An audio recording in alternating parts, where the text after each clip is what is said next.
Dan, I was on my computer the other day and I received an email message from AOPA. And when I opened it, I saw a story by Robert Goyer, which I forwarded to you. Um, I understand it's been getting a little bit of reaction in the light sport aircraft community. Yes, Mr. Goyer managed to stir a little controversy, which I'm hoping that was his objective.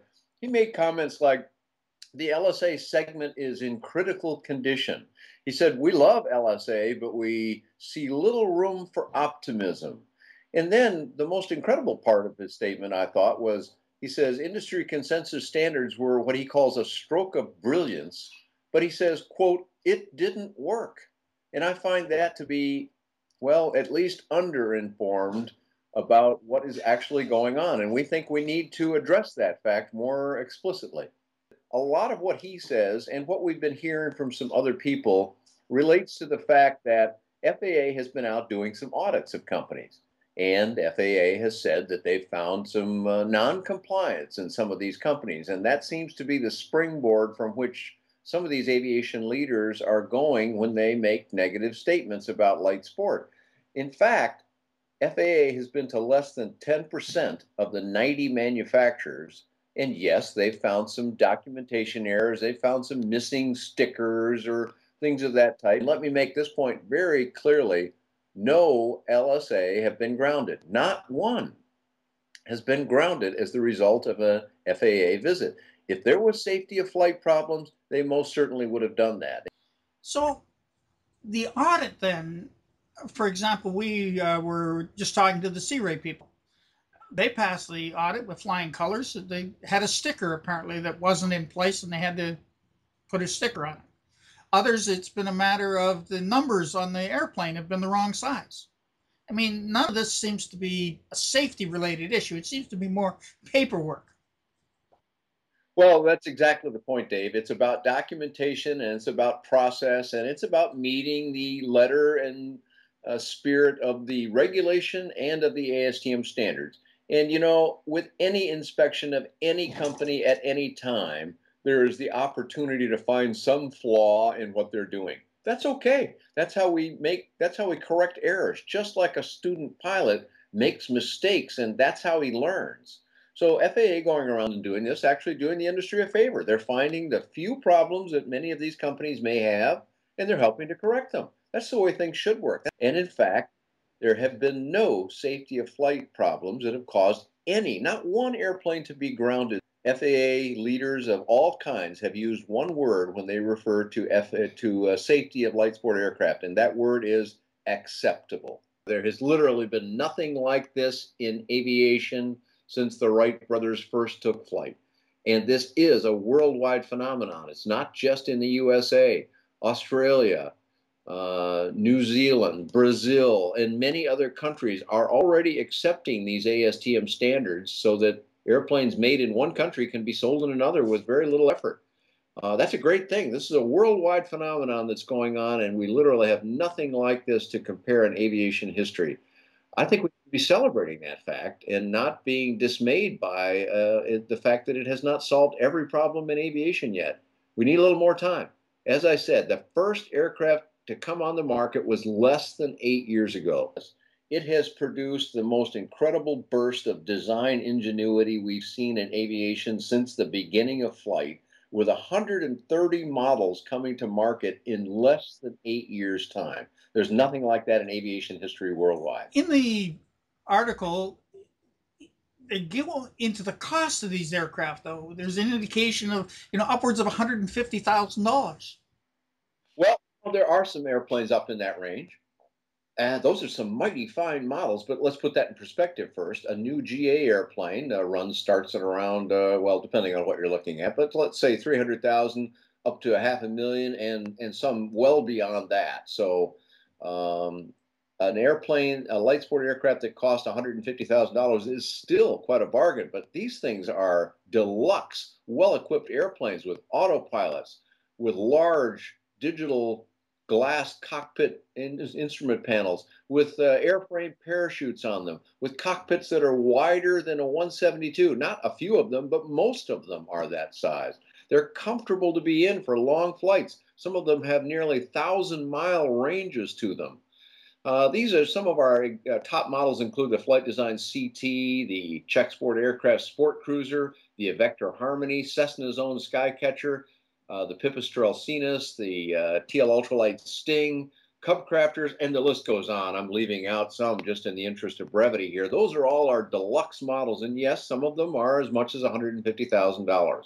But we've got a mid-range in the $75,000 to $85,000 group. And that's a number that strikes me as being a very agreeable number for a brand new airplane, well equipped, freshly rolled out of the factory with everything you want and ready to fly. These include models like the Aerotrek. They've got a tail dragger and a nose wheel airplane. Tecnam has got a model they just offered for $75,000. Pipistrel has a $75,000 airplane. World Aircraft has an $85,000 airplane. You've got the iCub at less than $90,000, the Kit Fox in that same range, and we've even got an amphibian like the Sea Ray that just won approval.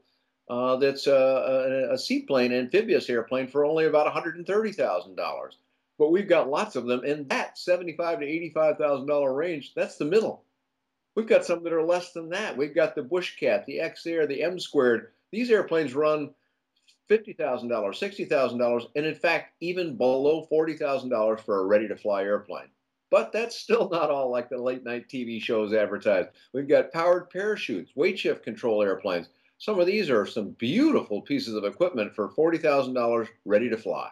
We've got motor gliders that have all kinds of versatility to them. And we've got kits from other companies like Zenith and Sonics that bring the price down even lower for those that care to do a little building. And then there's the whole ELSA segment, aircraft like the Vans RV-12 that Mr. Goyer mentioned. Yes, it's having a good run of success.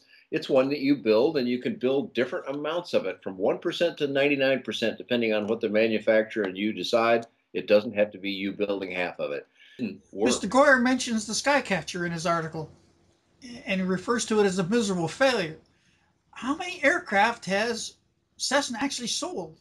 Well, to my knowledge, and according to FAA's database for registration, they've delivered more than 200 of these things, and more in the pipeline there too. The market for LSAs is small because buyers know what they get with an LSA, a modest performer.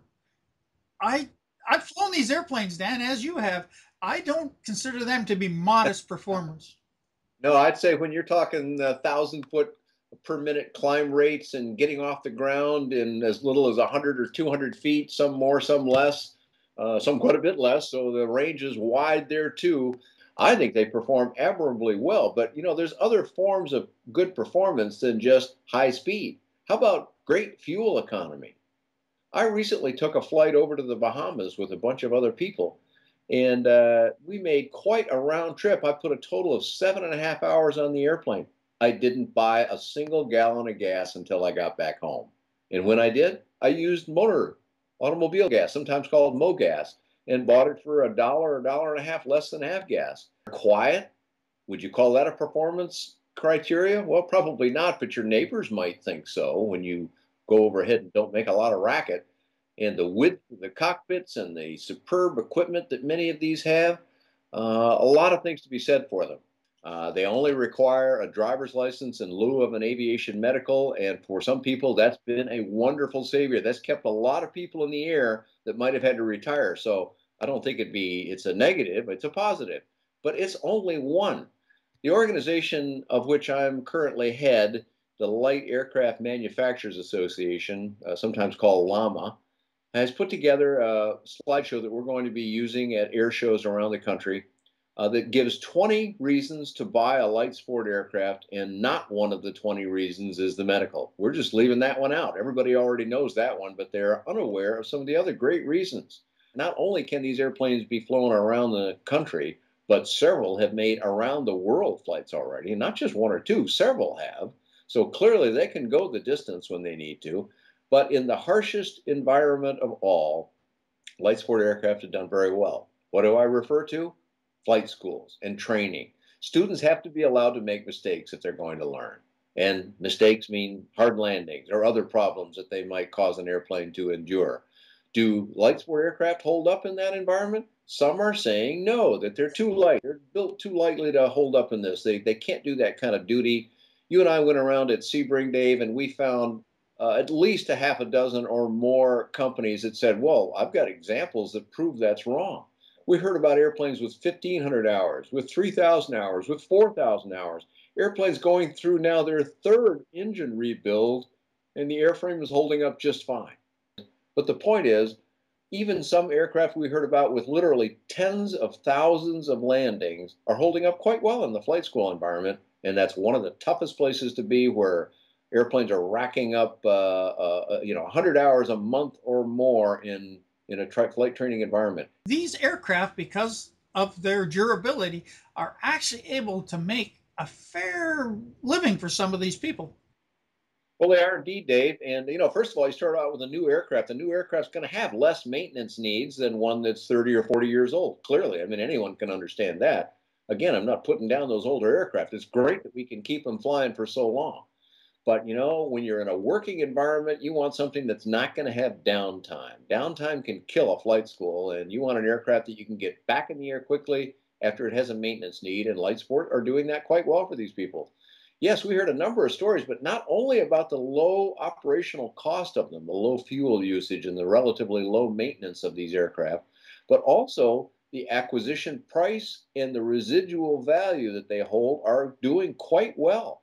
We had several of these people quote numbers to us that say, hey, I bought this airplane for a certain amount of money. I used it in my flight school. I made money with it along the way, and then I sold it and got another new one. And all of that added up to be a plus for that operator, not a minus. So, in closing, Dan, the LSAs will continue to make a place for themselves, though the market we believe will never be strong. Let's face it, the dream of a big influx of LSAs and sport pilots in the wake of the new rules is dead. Yeah, I love to confront that statement because, well, first of all, let's say when the sport pilot light sport aircraft rule, of course, it's a two-part thing. It's a new pilot certificate and a new class of airplane. And when it was introduced, there were people like some of these aviation leaders we've been talking about who said, well, this is going to bring in all those pilots that we've been seeking for decades. We go back to the 70s when airplane sales, long, long before light sport came along, that peaked in the 70s and have not done particularly well since. So we've been trying to solve this problem for a long time. And some thought that this one thing, the introduction of a lower pilot cost license and a lower cost airplane, was going to suddenly solve this problem. Well, it's certainly helped, because lower cost means it's easier for people to get involved, but it's not going to solve the total problem by itself. I think it's still developing. And I think that already condemning this thing to some dusty corner of the aviation community is a bit of an overstatement, because, as I said, we've got less than 10 years experience compared with many decades of experience for GA. I would like to implore these leaders to, let's make a positive message of the unity of aviation. Let's get together and let's not knock one another down. I don't think that pays any great benefit. And in fact, I think it makes us look weak. And we can do better than that. And I would ask that these people who have many readers or listeners, or those who watch their videos, to reconsider their message a little bit. If you want to stir controversy and try and gain more readers or watchers through that, I guess that's your business to choose. But I would say we can communicate a stronger, better message. We are a family of aviators. We enjoy being in the air and doing whatever we like in the air with those pieces of equipment that we so love. Soaring, seaplanes, flying cross country, or just $10 hamburgers, whatever we want to do. I think that we should get together a little more. And if the leaders of our community can't do that, then who is supposed to carry that message?